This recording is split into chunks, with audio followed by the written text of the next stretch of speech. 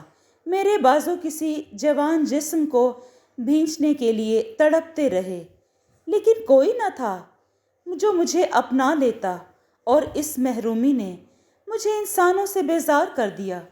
میں نے کافی دولت جمع کر لی، لیکن بیکار۔ میں اس دولت کا کیا کرتا جب کسی کو بھی مجھ سے محبت ہی نہیں تھی، اور میں آدم بیزار ہو گیا۔ میں نے ویرانے اپنا لیے، میں نے سائنس کی اعلیٰ تعلیم حاصل کی بیٹے، لیکن اب مجھے کسی چیز میں کوئی دلچسپی نہیں رہی۔ میں صرف موت کا منتظر تھا۔ میں اب صرف قبر کی آغوش میں جانا چاہتا تھا، لیکن مجھے خوف تھا کہ زمین بھی مجھے قبول کرے گی یا نہیں۔ پھر میں نے اپنے بھائی کی موت کی اطلاع سنی۔ مجھے تمہارے بارے میں خبر ملی۔ میں تڑپ کر رہ گیا۔ میں نے ویرانے خیر آباد کہہ دیے اور تمہارے پاس آ گیا۔ میں نے تمہیں حاصل کر کے جیسے ساری دنیا کی دولت پا لی تھی۔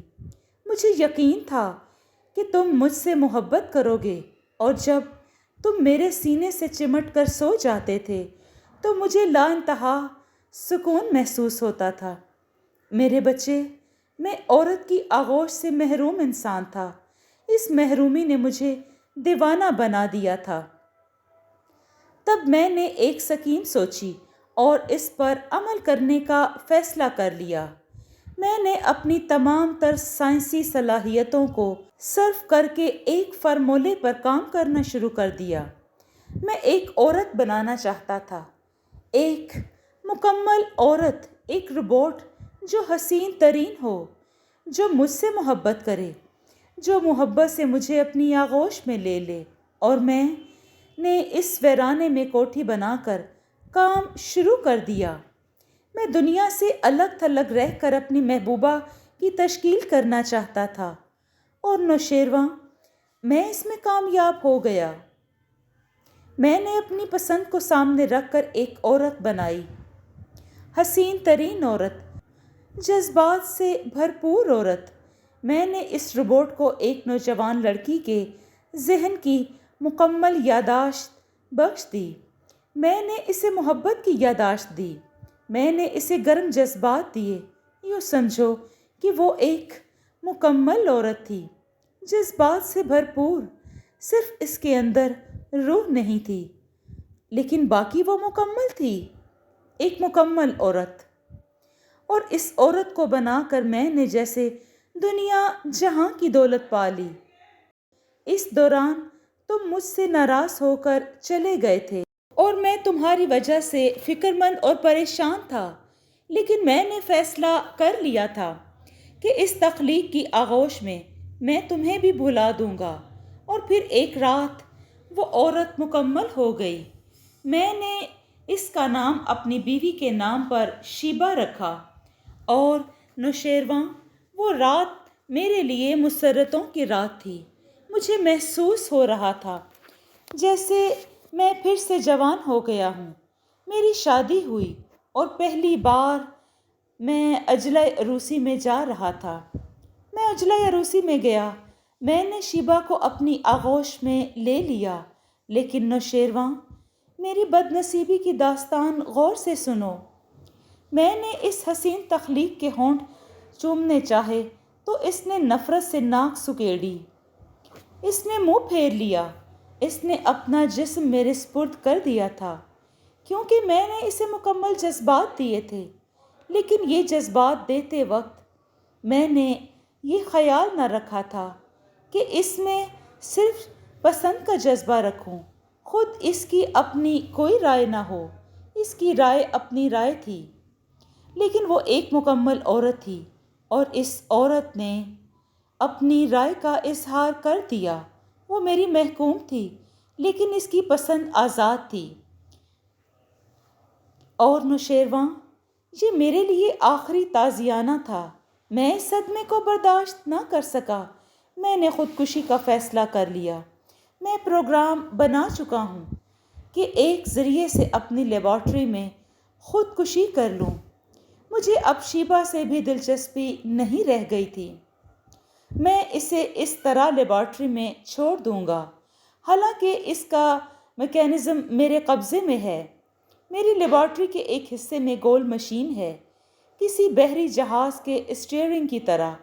اگر میں اسے گھما دوں تو شیبا کا جسم دھواں بن کر ختم ہو جائے گا۔